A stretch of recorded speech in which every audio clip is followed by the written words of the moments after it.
Thank you very much for your Excellency for this opportunity and such honor to meet you and talk to you. I wanted to ask you, in your opinion, Your Excellency, what can some NGOs or, for example, local institutions in Armenia do to encourage young people to be more involved in political processes? Mm-hmm.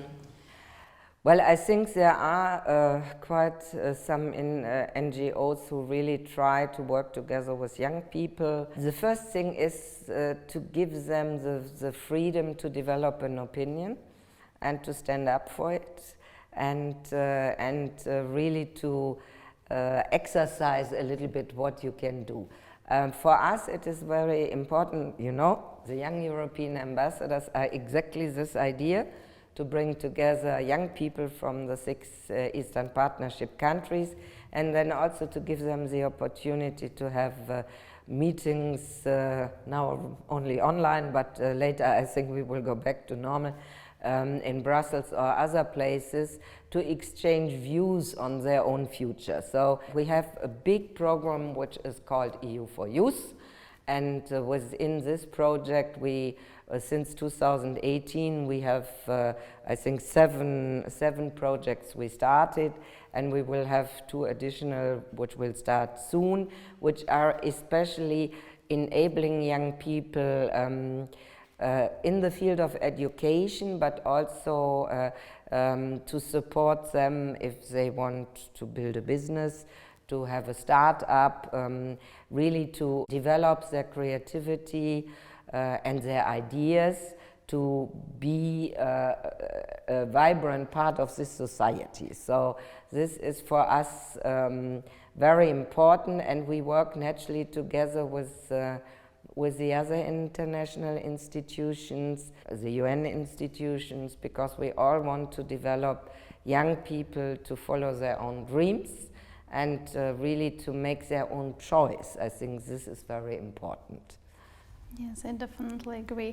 And also speaking about that, for example, you know that now in Armenia it's like a little bit hard times, yes. And some young people who study like politics or international relations, they just abandon their dreams, yeah. And think that they can find better jobs in, for example, IT sectors or business sectors.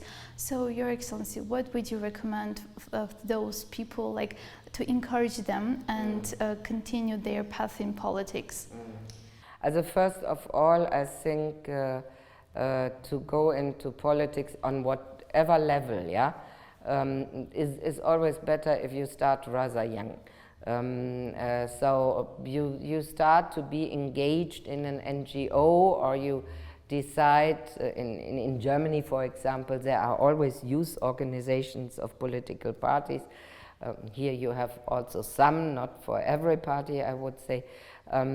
This is the first way if you want to really enter into politics. The other thing is, what I think is very important, that people are active in, let's say, social enterprises, engage for something, yes, to have an objective. And I'm very much in favor that you see the opportunities in your own country.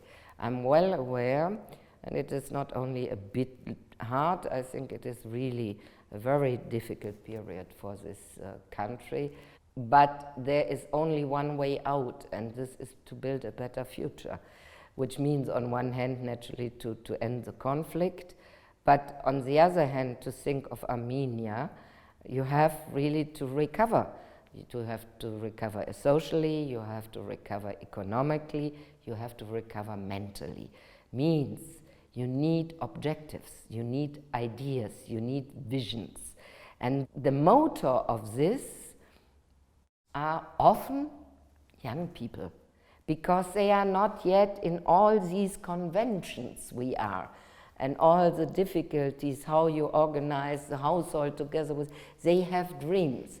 And I think this is something which a society needs, also to listen what young people want, because they are not stupid, and they have something to say, because they want to decide their own future in their own country. One of the best examples for me is Greta Thunberg. And it is a person who really stood up as a 14-year-old girl and said, we have to fight climate change, and we have to do something, and we have to remind the world that they have to move. And if you see what this young girl with all followers in all countries could move, I think is impressive. So I'm convinced that naturally you can go into the IT sector, you can start a business, and then you enter politics. This is also a possibility. But it is important to become, let's say, clearer in your vision, what you want. And what I tell a lot of people right now, especially in this phase where everybody is traumatized, is you need to define your interest. What do you, as Armenians, want for the future? Nobody can tell you else. We can all support, and we will stand ready. And I'm very happy that we have here a reform process in rule of law, democracy, that things are moving in the right direction. But you always need people who are driving forces. And I think the youth of this country, who has so much motivation and enthusiasm and ideas, needs to be heard. That's why we have all these programs, because we are convinced that youth is an important part of society and is a part that should also, let's say, influence politics in a way that you say, how do you want to see the education system? Because you are sitting in it. So most young people are the best experts on what is going on in education. And naturally, there is either a way you go the easy way and go in a business where you are safe and earn enough money, or the other version is you leave the country and try to find a better world. What I think is the best thing is really to have an exchange, to see other ideas, to see other countries, to use opportunities like we offer via all our scholarship programs. Go out, meet people, build networks, and then come back to really develop your own country. I'm very convinced that you have to start early to develop a sense for politics, and this also means check facts and don't fall in the trap of fake news, because this is one of the main problems you have right now. Yes, I absolutely agree with you, with your opinion. And my next question also considers education. Mm-hmm. And for example, you know that many young people in Armenia, they apply to study at universities mm-hmm. abroad, and they usually go just like to study and come back, but mm-hmm. they see like better life, better opportunities abroad, and they just don't want to come back in mm-hmm. Armenia. What would you recommend in this case, for example, how to encourage young people to go study abroad and just to come back to their Armenia, even if some conditions here are not good? You see, I came back to this country in September 2019, and I saw a changed country with a lot of hope. You saw that the people were different, open. They looked into your face. It was a different atmosphere than I had lived when I was before. So I am a great fan to make experience also abroad. It starts with learning languages, but it also helps if for a certain period you study abroad or you do an internship abroad. This can only broaden your horizon. I have the feeling Armenians are very attached to their homeland.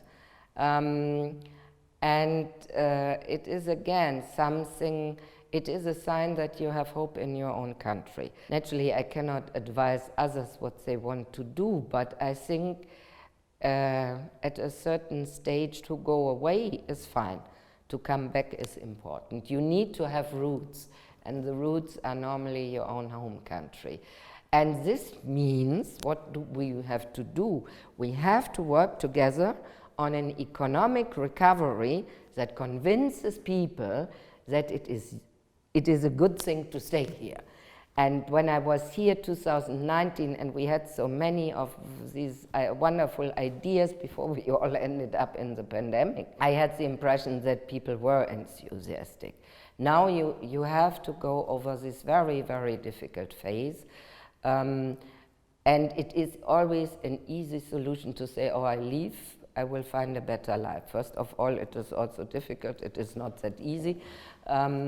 But I think if we really, and that's what we want to do, together with society, which means also youth, but also with the government, to help to develop a strategy for a recovery that is social, so looks after vulnerable people, that is green, which is, I think, the mantra of our time, which creates jobs, and then to bring back the economy on track, because you were on the right way.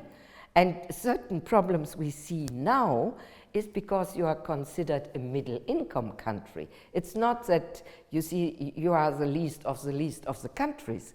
You were really developing so well, whether you see tourism or other areas. Naturally, the whole period since the 27th of September has changed the feelings. But that's what I mean, without ignoring it, without seeing the problems that need to be solved, it is important to look into the future, which means I'm convinced you have so many creative people here, you have opportunities, you are great in tech, also in all technologies, this is really developing well. You have people who go back to their roots, produce teas. These people are really, for me, examples how you can make your own choice. And we just have to get the perspective together, and I think both the European Union, UNDP, we all try to support this, to really continue the reform course, because I'm strongly convinced that this generation wants to live in a free, democratic, rule of law country where you can develop your own dreams. So we are on the track. Now we have to get the hope again, and we have to do something to really go back on track in the economy. And then people will stay. Yes, I absolutely agree. You're so right. And I think we just have to be really strong and patient, what is really important, because it's in these hard times, it's not easy that everything would be just like in one click and we will have everything. You can never change something in one click, and it takes time and it takes patience. But as I said, I have the advantage, and it was the reason why I wanted to come back to Armenia, that I've known this country before. I've seen nice sides, the culture and whatsoever, but I also saw certain deficits when I was here the last time. And I'm really convinced there are people who call me naive. I don't think I'm naive. I really think this country has potential, and that's why we really want to do more in regional development. We do in tourism, because we are convinced here is a future. But I understand that after this difficult period, it is not easy to get the hope and the positive spirit back. Thank you very much for such an interesting interview, Your Excellence. It was really nice to meet you, and I'm so honored to talk to you. Thank you very much. It's a pleasure.